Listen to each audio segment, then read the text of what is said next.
ابھی ہم سب اللہ کی گارنٹی میں، اللہ کی حفاظت میں۔ اللہ کے نبی کیا کہتے ہیں؟ اگر نماز چھوڑ دی تو اللہ کی گارنٹی نہیں، کب مرو گے، کس حال میں مرو گے، کس کنڈیشن میں مرو گے، کوئی گارنٹی۔ سوچیے، قلعہ تستر کو فتح کرنے کے لیے صحابہ کرام جنگ لڑ رہے ہیں۔ جنگ لڑتے لڑتے فجر ہو گئی، فجر کی اذان کی آواز بھی کہیں کہیں آنے لگی۔ یہاں جنگ ہو رہی ہے اور قلعے پر پہنچنے والے ہیں۔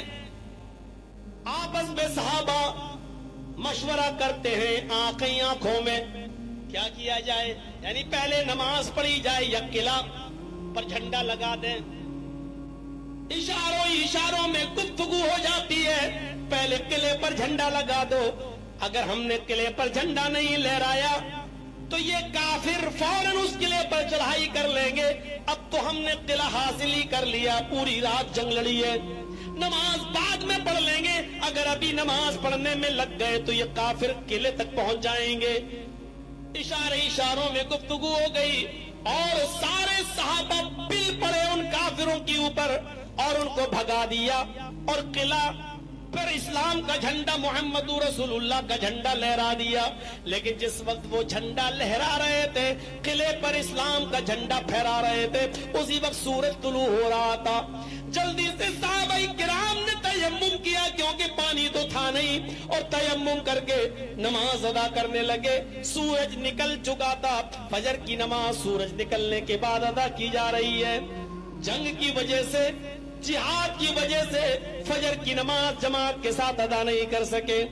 قلعے کو فتح کر لیا، جیت لیا، جھنڈا لہرا دیا۔ اب اس کے بعد میرے بھائیو فجر کی نماز ادا کی جانے لگی۔ غالباً عبداللہ ابن عباس رضی اللہ تعالیٰ عنہ فجر کی نماز پڑھا رہے ہیں اور صحابہ آپ کے پیچھے فجر کی نماز ادا کر رہے ہیں۔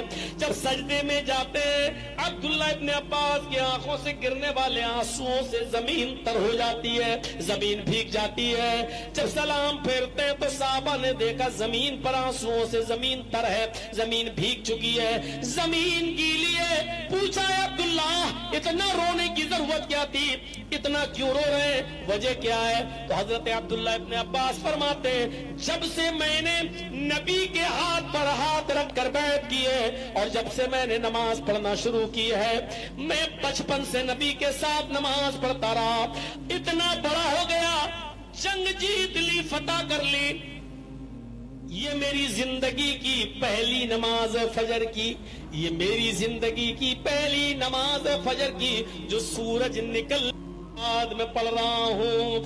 اب تک میری کوئی نماز فجر کی قضا نہیں ہوئی، یہ پہلی نماز فجر کی جو قضا ہوئی جو میں سورج نکلنے کے بعد پڑھ رہا ہوں، اس لیے اس پہ اتنا افسوس ہو رہا ہے، اتنا افسوس ہو رہا ہے۔ اگر میرا گھر جل جاتا، میرا مکان جل جاتا، میرے کاروبار میں آگ لگ جاتی، دنیا و ما فیہا، مجھ سے میری دنیا اور دنیا کی ساری چیزیں چھین لی جاتی، تو مجھے اتنا دکھ نہیں ہوتا، اتنا افسوس نہیں ہوتا جتنا اس ایک ٹائم کی نماز کے اصلی اور اول وقت کے چھوٹ جانے کا افسوس ہو رہا ہے۔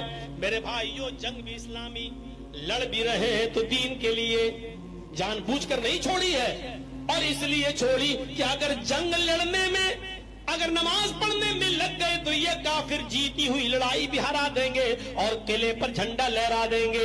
اس لیے انہوں نے سوچا کہ پہلے قلعے پر جھنڈا لہرا دو اور اس علاقے کو فتح کر لو، اس لیے لڑے بھی اسلام کے لیے۔ لیکن افسوس دیکھو اتنا ہو رہا ہے، ایک وقت کی نماز وہ بھی بعد میں پڑھ لی، پھر بھی افسوس ہو رہا ہے کیونکہ وہ نماز سورج نکلنے کے بعد پڑھی ہے، اس لیے افسوس ہو رہا ہے۔ ہم اپنے قریبانوں میں جھانک کر دیکھیں اور غور کریں، ہماری فجر کی نماز کتنی ادا ہوتی ہے اور کتنی نمازیں ایسی ہیں ہماری جو ادا ہی نہیں ہوتی ہے۔ ہم جمعے جاتے ہیں اور پڑھ کے چلے آتے ہیں، جمعے کے دن بھی فجر تک کی نماز ہم سے ادا نہیں ہوتی ہے۔ غور کرو،